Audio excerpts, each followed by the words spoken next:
The Supreme Court has blocked Donald Trump and DOJ's efforts to suspend USAID payments in a 5-4 ruling. They're basically saying $2 billion that we know to basically be going to, let's just call it colloquially, fraudulent programs. They're going to allow it. And the reason why I say colloquially fraudulent is I'm not outright saying in the legal sense people are defrauding the government. I am saying in the spirit and essence of the law, when we are supposed to be giving money for aid and development, and instead it's going to gender studies, I would call that a lie. But I draw the distinction because some of it probably is criminally fraudulent, but all of it is spiritually deceptive. No one in this country that is defending it knew it was even going on. And those that do are deeply concerned about a major waste of money. Now, I can't say I'm surprised that we got a 5-4 ruling against Trump, because although the court is conservative, you still got Roberts, you still got Amy Coney Barrett, who are going to be like, but we'll see. Was it, in fact, Amy Coney Barrett who sided against Trump? I don't know for sure. But I do know that Alito, who is based, is fuming about this, as is Thomas, because, well, let's just say, can we, I'd like to do this. Can we take Thomas and Alito and clone them? I know Christians and conservatives may have more qualms of cloning, but trust me, having a Supreme Court that is just 9 in whatever combination of Alito and Thomas would be the best thing for this country. You must do it. All right, here's the news from Post Millennial. Don't forget to smash that like button. Subscribe to this channel right now. Share the video if you do like the show. The Supreme Court ruled 5-4 on Wednesday against the Trump administration and sided with a lower court judge's order for the government to pay around $2 billion to USAID contractors. The high court rejected the Department of Justice emergency application and sent it back down to the lower court for further proceedings. The one-page order stated that the U.S. District Court for the District of Columbia issued a temporary restraining order on February 13th, blocking the Trump admin from enforcing directives that pause the distribution of foreign development AID funds. I don't want to call it aid. Stop doing that, postmillennial. On the 25th, the D.C. court ordered the Trump admin to issue payments, which were for work already completed before the issuance of the temporary restraining order. This amounted to around $2 billion. A deadline was issued for the Trump admin to comply as of 11:59 p.m. on February 26, hours before which the administration filed a request to intervene with the Supreme Court. The unsigned order states the application is denied. Let's pull it up right now. They say the dissenting judges were Alito, Thomas, Gorsuch, and Kavanaugh. See, I called it. And then, of course, you had Roberts and Coney Barrett, of course, siding with the liberals. We have this tweet from Charlie Kirk, who says, breaking, Supreme Court has ruled that Trump must unfreeze $1.9 billion in foreign USAID payments. Unbelievable. Alito blast the majority, with Justices Thomas, Gorsuch, and Kavanaugh joining in dissent. Well, I have the ruling here. And let's not waste any time with filler nor patter. They basically say on February 13th, the United States District Court for the District of Columbia entered a temporary restraining order, blah, blah, blah. Moving on. Justice Alito, with whom Justice Thomas, Gorsuch, and Kavanaugh join, dissenting. Does a single district court judge who likely lacks jurisdiction have the unchecked power to compel the government of the United States to pay out and probably lose forever $2 billion taxpayer dollars? The answer to that question should be an emphatic no. But a majority of this court apparently thinks otherwise. I am stunned. Guys, Alito's the best. Well, actually, I think Thomas is the best. But shout out to the rest. Kavanaugh sided against my views on guns. I'll let it slide. He's okay. But Gorsuch has been all right. Thomas and Alito, though, they are based. In capsule form, this is what happened. Respondents are a group of American business and nonprofits that receive foreign assistance funds from the State Department and USAID. They brought suit and claimed that the current administration's temporary pause of foreign assistance payments is unlawful. On February 13th, 2025, the district court issued a restraining order, temporary, requiring the government to halt its funding pause. It based that decision on a finding that respondents are likely to succeed in showing the government violated the Administrative Procedure Act, APA. After issuing the TRO, the district judge grew frustrated with the pace at which funds were being dispersed. And on the 25th of February, he issued a second order requiring the government to pay out approximately $2 billion. The judge brushed aside the government's argument that sovereign immunity barred this enforcement order And he took two steps that, unless corrected, would prevent any higher court from reviewing and possibly stopping the payments. First, he labeled the order as non-appealable TRO. And second, he demanded the money be paid within 36 hours. This left the government little time to try to obtain some review of what it regarded as a lawless order.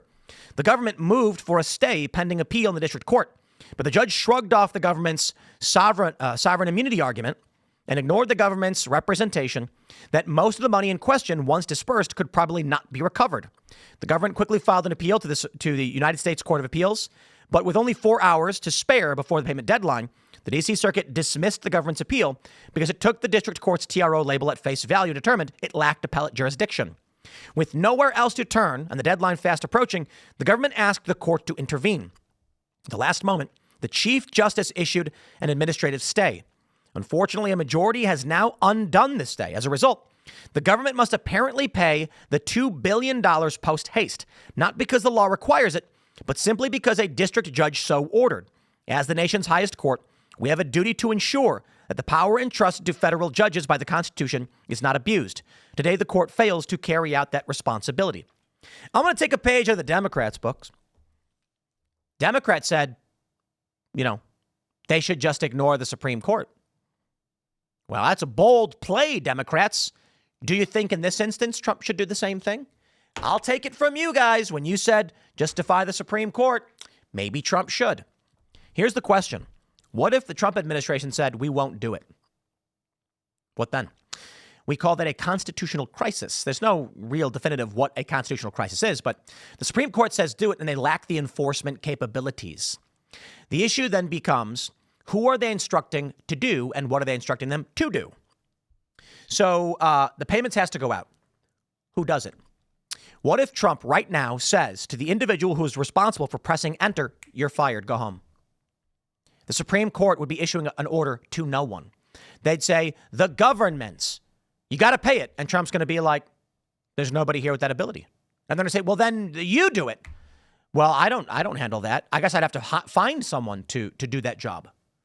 This is interesting because they are requiring an action be done that could potentially just not be done. There are a lot of instances where there are enforcement capabilities of the court. In this one, it's at the top. There isn't. They can go to these departments and order the money be paid. The only way this actually gets paid, however, is if the Supreme Court instructs the banks to pay out the money. So let's go to a lower court and entertain what happens, right? There's a famous story where a bank issued a false foreclosure claim on someone's house. Basically, they had the wrong records. They claimed some guy who owned his house outright had a mortgage and they foreclosed on it and tried to take it. Apparently, I think what happened was the sheriff showed up and then he said, nope, there's no mortgage. There's no order. Screw off. He had to go to court. When he went to court, he proved the bank was wrong. They did not have a mortgage on his house. It's insane. And the court said the bank has to pay his legal fees. The bank didn't do it. So how is there enforcement? What ends up happening is the police go to the bank and seize their assets. Understand, they went to the bank and seized things from the building to take the money required to pay the man the money was owed. Now let's go to the highest possible level. $2 billion to be paid out post haste. If Trump says, okay, you win, enforce it. Okay, the Supreme Court goes to the U.S. Marshals and say, okay, go and seize $2 billion. And they're going to say, how?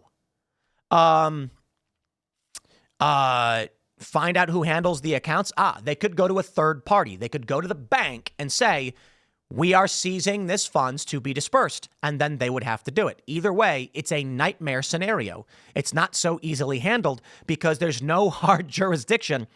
Who's going to go and tell the bank $2 billion? And what bank is it? And is it government controlled accounts? Who knows? I mean, obviously it is. They go on to say, the court failed to carry out their responsibility. Time does not allow a lengthy discussion of the legal issues presenting in this case, but a brief summary suffices to show the district court's order should have been vacated or at the very least stayed. To start, it is clear the district court's enforcement order should be construed as an appealable preliminary injunction, not a mere TRO. A temporary restraining order, as its name suggests, is temporary, and its proper role is to restrain challenged conduct for a short time while the court considers whether more lasting relief is warranted. Let me break it down for you. Trump says, don't give the $2 billion. The district court says, I'm going to issue a temporary restraining order on that freeze. Pay it. Trump then says, how is it a temporary restraining order? If we pay it, we don't get the money back. And then what if the court rules in our favor? What's happened now, the Supreme Court said, no, pay it. But don't worry, courts can consider later on whether that should have been paid or not. The money's gone. This is insane. The order here, which commanded the payment of a vast sum that in all likelihood can never be fully recovered, is in no sense temporary, nor did the order merely restrain the government's challenged action in order to preserve the status quo.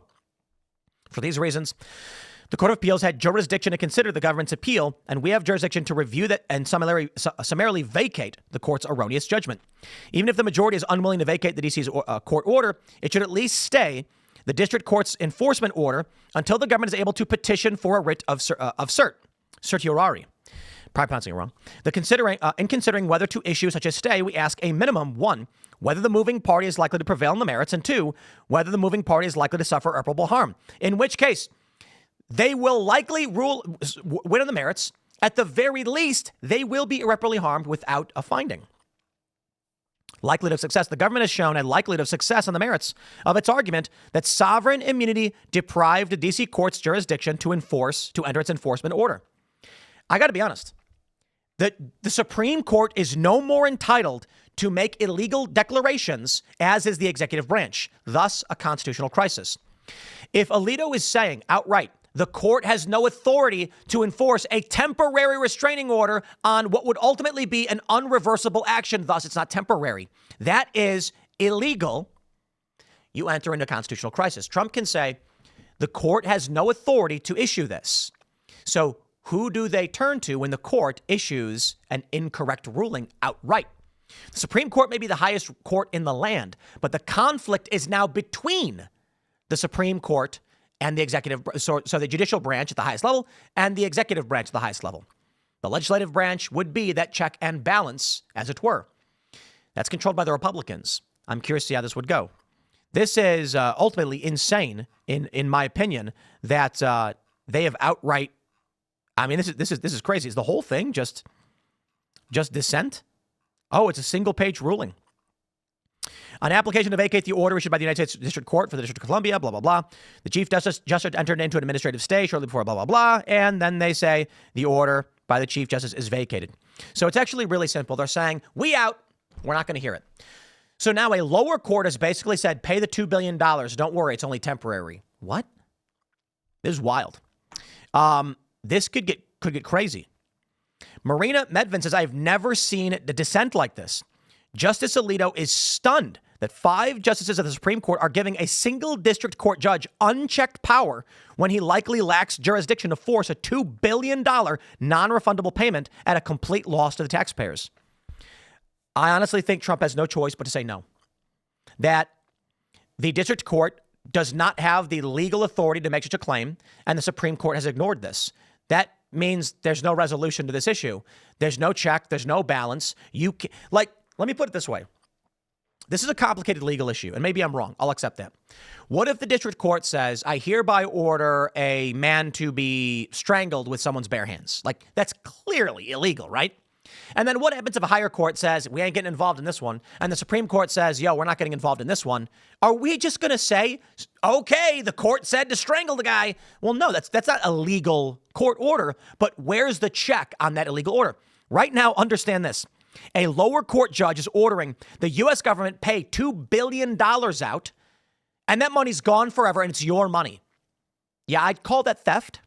I'd say that's theft. The U.S. government says we are not, like, if you want to argue Trump should have to pay this money, then you have to have a lawsuit on who is right or wrong in this. Like, another way to put it is, let's say I owe you money, or you claim I owe you money, and then we go to civil court. The judge says, no, pay him the money, and then we'll determine later on whether you owe it to him. I was like, okay, well, I'm never getting that money back if I pay it. Not too bad.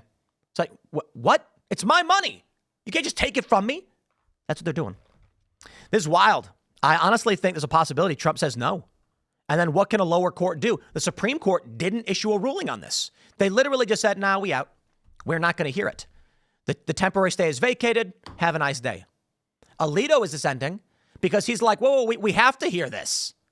This is wild. We'll see, man. Smash the like button, share the show, subscribe Tell your friends, subscribe. Thanks for hanging out, and we'll see you all in the next segment.